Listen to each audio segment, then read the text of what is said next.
le grand entretien.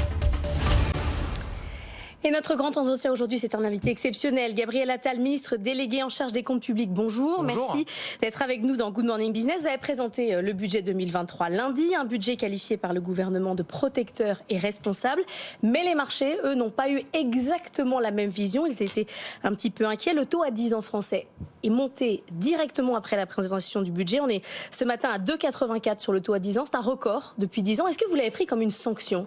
Je crois que la volatilité des taux, elle est surtout liée à la fois à la situation géopolitique et pour ce qui est des taux des derniers jours, un impact aussi des élections italiennes, un certain nombre de décisions au Royaume-Uni qui ont eu un impact sur les marchés. Non, on assiste depuis ces derniers mois, depuis plusieurs mois, à une très grande volatilité. Oui, les taux en France étaient de 2,4 en juin, ils sont descendus à 1,4 en août, ils sont remontés ensuite. C'est pareil pour les Allemands.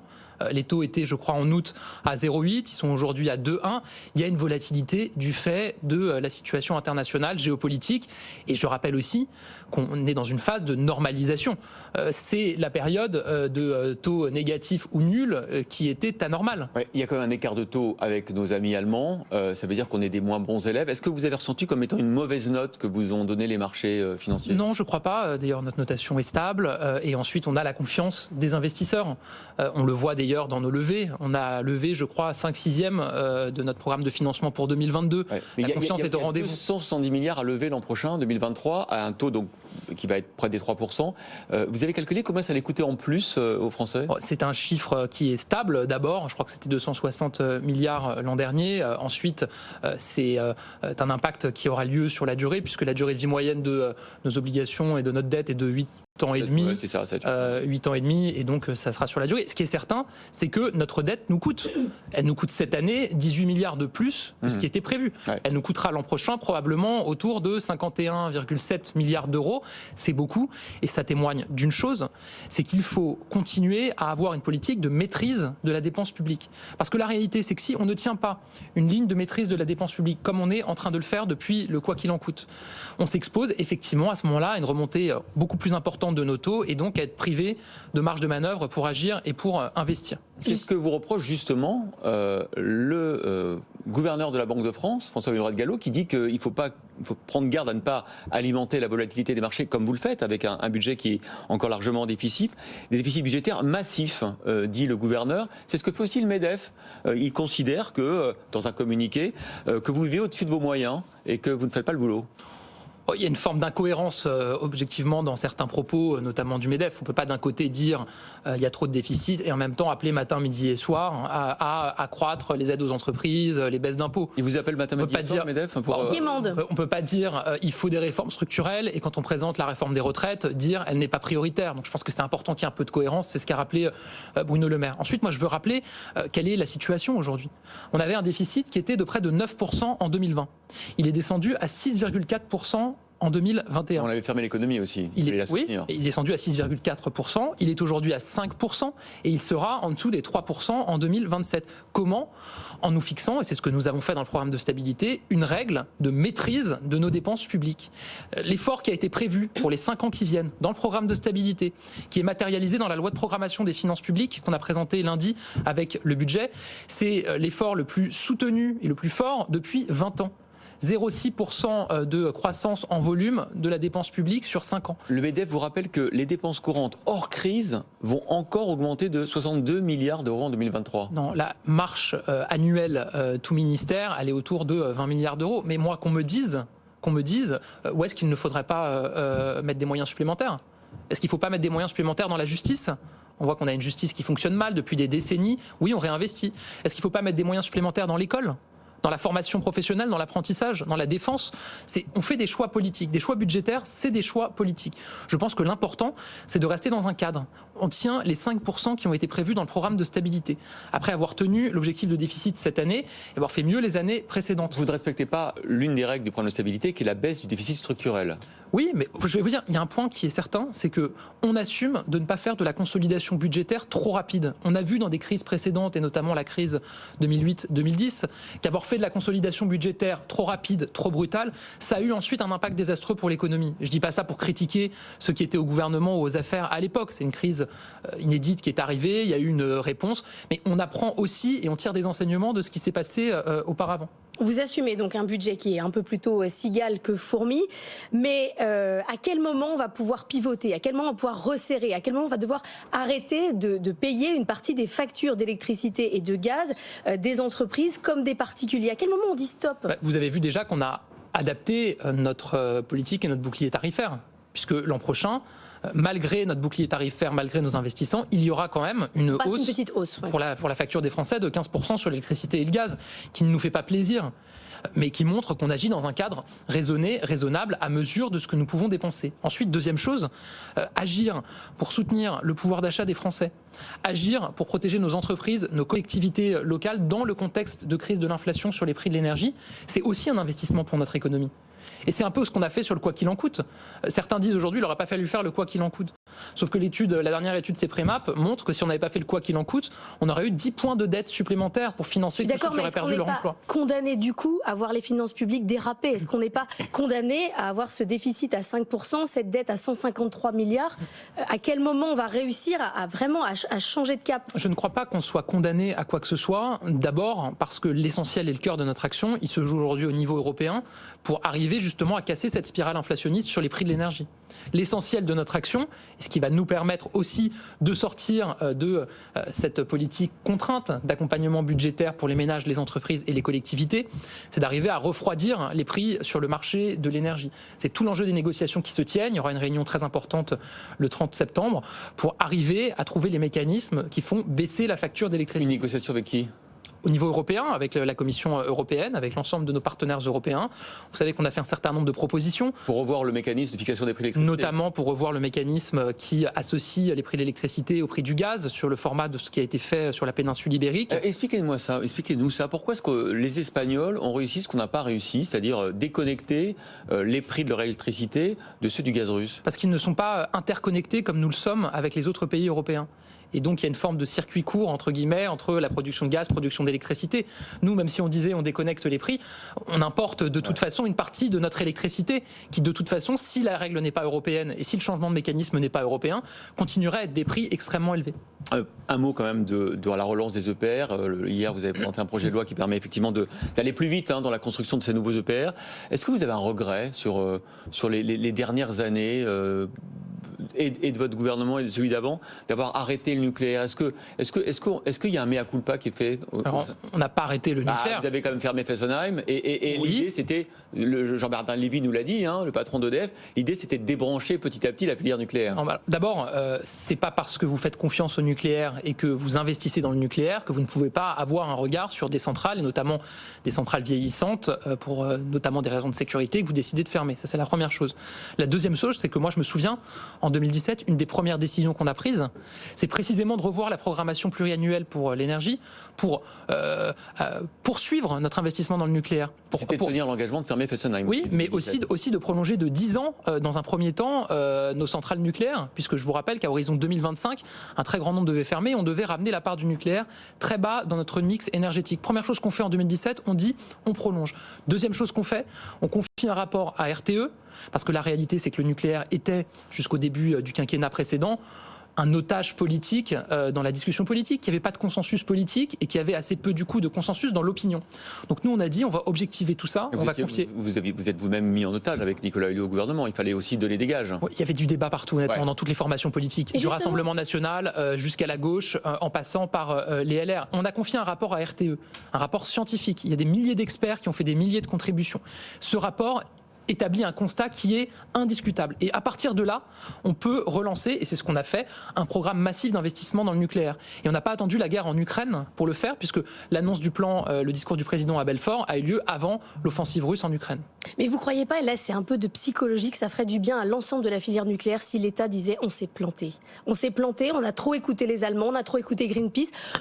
Nous aussi, on n'y croyait pas au nucléaire, parce que franchement aujourd'hui la filière nucléaire, elle est vexée de Jean-Bernard Lévy à l'ingénieur nucléaire jusqu'au soudeur. Mais il y a un vrai sujet. Si vous voulez me faire dire qu'il y a eu un sous-investissement dans notre filière nucléaire, pas depuis 5 ans, mais depuis 10, 15, 20, peut-être 30 ans, la réponse est oui, évidemment.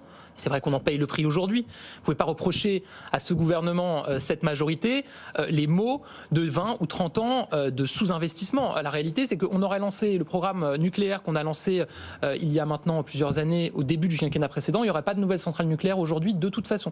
On paye aussi une situation qui a plusieurs décennies. L'important, c'est de faire les choix. Et encore une fois, je vous dis, pour faire les choix, il fallait cette base et ce rapport scientifique et ce travail scientifique de RTE pour lever les controverses politiques totalement stériles et symboliques. On va revenir aux grands équilibres, parce qu'après tout, vous êtes ministre délégué en charge des comptes publics. Ça veut dire que, on l'a souligné avec Laure, il y a quand même une trajectoire de redressement des comptes publics qui n'est pas complètement en phase avec ce qu'attend notamment Bruxelles. Est-ce que du coup, la réforme des retraites, c'est l'alpha et l'oméga du redressement des comptes publics? Est-ce que sans cette réforme des retraites, on n'y parviendra pas? Et est-ce que donc vous êtes dans le camp Macron plutôt dans le camp Borne? Alors, c'est un point important pour nos finances publiques et je vais vous dire, il n'y a qu'un seul camp dans la majorité, c'est ceux qui considèrent que la réforme est importante. Non, tout le monde considère dans la majorité que cette réforme des retraites, elle est importante. D'ailleurs, on s'y est engagé. Entre Édouard Philippe et François Bayrou, il y a une nuance. En fait, il n'y a pas de nuance sur le fond, il y a une nuance sur la forme et sur la méthode. Vous avez effectivement dans la majorité un débat pour savoir si la réforme des retraites doit passer dans quelques semaines par le projet de loi de financement de la sécurité sociale ou si elle doit passer par un texte ad hoc au début de l'année 2023. Vous en pensez quoi, vous? Mais dans les deux cas, tout le monde est d'accord sur le fait qu'il faut faire la réforme des retraites et qu'il faut qu'elle rentre en vigueur à l'été 2023. Mais comme vous savez, le diable est dans les détails et c'est aussi une question de timing. Oui, mais alors je vais vous dire, Christophe Jacubizine, je trouve qu'on passe beaucoup trop de temps depuis plusieurs semaines maintenant à commenter l'emballage et pas à se poser des questions sur ce qu'il y a dedans, en l'occurrence la réforme. Il y a eu un déjeuner vendredi entre Elisabeth Borne et Emmanuel Macron qui n'a pas fonctionné. Ce soir, il y aura un dîner. Attendez, il y a des réunions en permanence sur tous les sujets, évidemment, entre le président, la première ministre. C'est long à coucher, ce calendrier de la réforme. Mais ce qui est important, c'est qu'on sache qu'on va faire la réforme, et ça, je le réaffirme ce matin devant vous. 2, que cette réforme entrera en vigueur en 2023. Je le redis aussi devant vous. Et 3, oui, qu'elle est essentielle aussi dans la stratégie de finances publiques. Pourquoi? Pas uniquement en termes de gains budgétaires directs qu'apporte cette réforme. On a chiffré à 8 milliards d'euros à horizon 2027. Mais aussi en ce qu'elle va produire en termes d'activité économique dans notre pays. Ah oui. La réalité, c'est quoi? La réalité, c'est qu'il faut qu'on augmente globalement le volume de travail dans notre pays, parce que c'est ce qui va nous permettre de financer des grandes priorités, d'un point de vue social, grâce aux cotisations sociales qui seront versées, d'un point de vue de politique publique, grâce aux recettes fiscales qui seront permises. Si on avait le taux d'emploi de nos voisins allemands, on aurait beaucoup moins de problèmes de finances publiques. Vous n'êtes pas mouillé là? Vous êtes plutôt pour un amendement dans le PLFSS ou vous êtes plutôt sur un texte en 2023? Je veux dire, moi je suis pour que la réforme entre en vigueur à l'été 23. Ensuite, est-ce qu'il faut un amendement là ou un texte de loi en début d'année? Objectivement, ça devient une question assez accessoire puisque le principe de la réforme est arbitré et que le calendrier de son application est déjà arbitré. La question, c'est le vecteur. Moi, je vais vous dire, je pense qu'il faut le vecteur qui nous permet d'avoir une vraie discussion.